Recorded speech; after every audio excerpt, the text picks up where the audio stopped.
The letter of Paul to Ephesians chapter 4, beginning from verses 1 to 32. As a prisoner for the Lord, then I urge you to live a life worthy of the calling you have received. Be completely humble and gentle. Be patient, bearing with one another in love. Make every effort to keep the unity of the Spirit through the bond of peace. There is one body, one Spirit, just as you were called to one hope when you were called.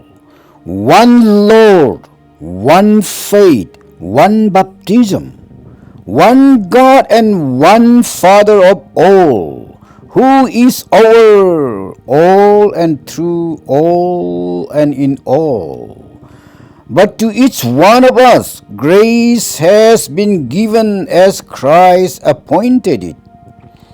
This is where it says, when he ascended on high, he took many captives and gave gifts to his people. What does he ascended mean except that he also descended to the lower, early regions?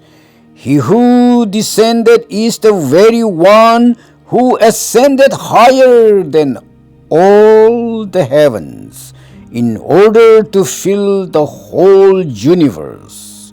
So Christ himself gave the apostles, the prophets, the evangelists, the pastors, and teachers to equip his people for works of service, so that the body of Christ may be built up until we all reach unity in the faith and in the knowledge of the Son of God, and become mature, attaining to the whole measure of the fullness of Christ. Then we will no longer be infants, tossed back and forth by the waves, and blown here and there by every wind of teaching, and by the cunning and craftiness of people in their deceitful scheming. Instead, speaking the truth in love, we will grow to become in every respect the mature body of him who is the head, that is Christ. From him the whole body, joined and held together by every supporting ligament, grows and builds itself up in love, as its part does its work.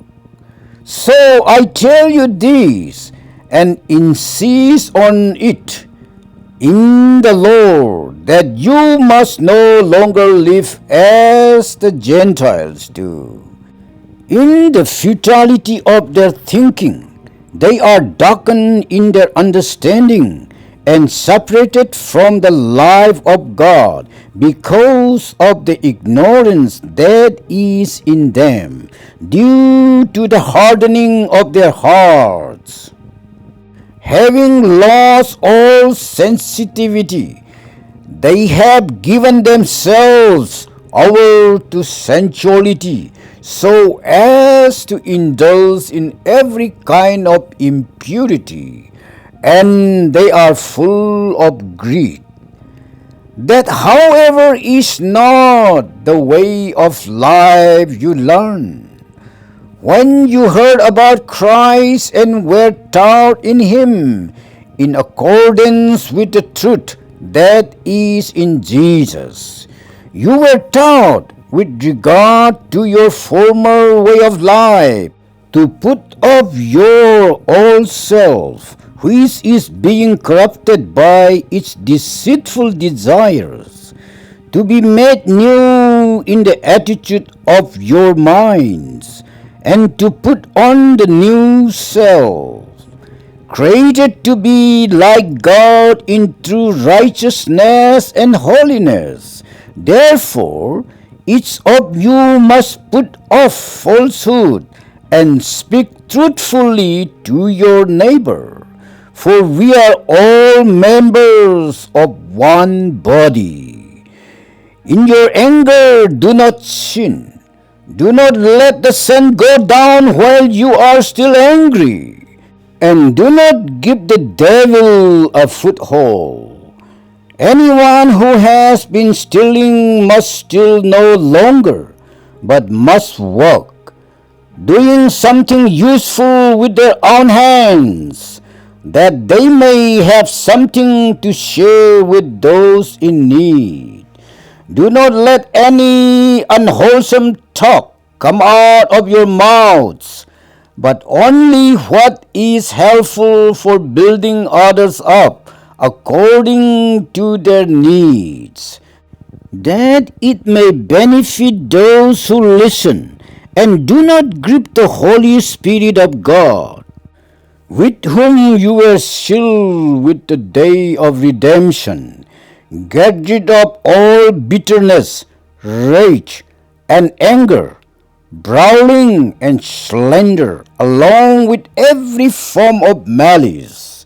Be kind and compassionate to one another, forgiving each other, just as in Christ God forgave you.